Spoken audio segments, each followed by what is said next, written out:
Do you say very plus word all the time? Let's fix that right now. In this video, you'll learn how to replace simple words with stronger, more natural English. And by the end, you'll be able to sound more confident without using extra words. Let's get started. Very angry to furious. There's a difference between being a little angry and being so angry that you can't even stay calm. As you can see in the image, there are two people, and each one is showing a different level of emotion. So, the situations are not the same, and that's important for choosing the right words. Let's look at them carefully.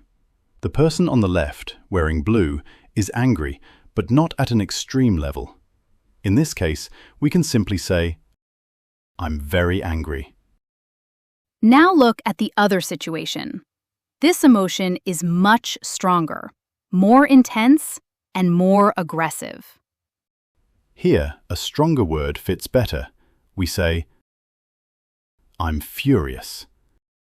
So remember, use very angry for normal anger, but use furious when the feeling is much stronger. Let's understand this difference through a real-life example. Look at him. He's very angry. Very angry is okay, but in this situation, he looks more furious. Furious? Yes, when someone is extremely angry, we say furious. Very angry is strong, but furious is much stronger. Oh, I see. Yeah, he does look furious. See what happened there? The situation was strong, so the word changed too. Very big to massive. Have you ever stood near the sea and seen those huge waves coming toward you? The kind that make you stop and just watch for a second. And you say, "Wow, the waves are very big." It's correct, but it feels a bit weak for this moment. Let's make it stronger. Instead of very big, try this. The waves are massive. So next time you see something really large, don't just say big, upgrade it. Here's a third powerful word to improve your English speaking skills. Very bright to dazzling. Just imagine this. You step outside, and instantly the sunlight hits your eyes. You squint a little, maybe even look away. And you go, "Oh no, it's very bright." That's what most people say. But listen, in this kind of moment, native speakers often go for something stronger. they'd say, "It's dazzling." Not just bright, dazzling. It gives that feeling, like the light is almost too intense to look at. Let's hear a natural example. "Whoa, Sarah, it's really bright out here." Yeah, it's dazzling. Practice time. Now try it yourself, but don't rush it. Say it like you're actually reacting to the light. It's dazzling. Again, but this time say it slowly and imagine the sunlight hitting your eyes. It's dazzling. Nice. That sounds much more real. And here's the key idea. Next time you see something extremely bright, sunlight, reflections, even stage lights, what would you say? Tell me in the comments. Very smoothly, cascading. Ever notice how we use simple words for everything, especially with very, even when a better word fits the moment? It instantly sounds more vivid, like you can actually see the movement. Now imagine this. You're near a lake.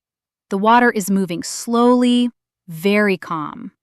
And you say, "Wow, the water is flowing very smoothly." That sounds fine. That's correct. But if the water is coming down from a mountain or a hill, you wouldn't say the water is flowing very smoothly. Say, the water is cascading. Let's hear it in a quick conversation. Sarah, the water is flowing very smoothly. It's so relaxing. It really is. But you can say the water is cascading. It sounds more natural. Hope you learned something useful. Keep practicing, and your English will sound more natural every day. Quiz time. Quick challenge for you. Which image shows cascading? A, B, or C? 3 images are in front of you. Only one truly matches the word. Take a second. Really look at the movement. Okay, if you chose A, you're absolutely right. In this image, the water is cascading down from the mountain. You can clearly see that strong, continuous flow. Very hungry to starving. Listen to this sentence for a second. I'm very hungry. Nothing wrong with it, but can you make it sound stronger? Think about it. All right, here's the upgrade. Avoid saying, I'm very hungry. Better to say, I'm starving. Here's the difference. Very hungry sounds a bit basic, but starving sounds stronger, more natural, and more expressive. Now imagine this happening in real life. I haven't eaten all day. I'm very hungry. Then say, I am starving. That's exactly how you feel. Hear that? It sounds more real, right? Okay, here is another one. Let's imagine you come home after a long day, work, traffic, everything, and you just drop on the sofa and say, I'm very tired. Your friend looks at you and smiles a little. Yeah, I can see that. But, you can say, I'm exhausted. It sounds more natural. You pause for a second and repeat it. I'm exhausted. And honestly, it feels more accurate. So next time, instead of saying, I'm very tired, say, I'm exhausted. It's really cold outside. Sometimes you say, I'm very cold. And that's perfectly fine. We use cold when the temperature is low, but still manageable, like when you forgot your jacket or there's just a light chill in the air. but now think about a stronger moment. The wind is hitting hard, your hands feel numb, and you can't stay still. In that situation, people don't usually say, I'm cold. they say, I'm freezing. Now feel that difference. Cold is normal, something you can handle. But freezing expresses something much more intense. Once you start noticing this, your English changes naturally. Here's another quiz for you. Now look at the image and tell me, which image best represents freezing? A, B, or C? If your answer is C, you're correct. Good job. Let's learn the last one. very quiet to silent. It's so quiet in here, you can almost hear nothing. Most people would say, it's very quiet.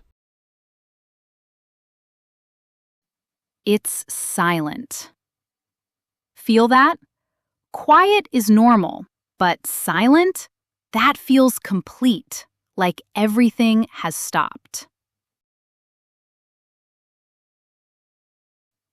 speaking moment. Now say it with me. It's silent. Now slower.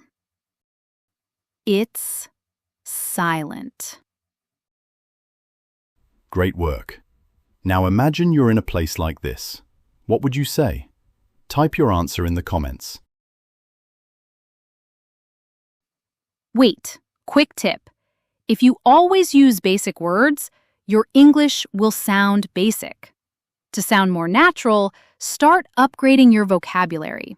Instead of adding very, learn stronger words and use them in real situations. That's how your English starts to feel more confident. If you start using stronger words in the right situations, your English will sound more natural, without extra effort. Keep practicing and you'll notice the difference. We'll see you in the next one.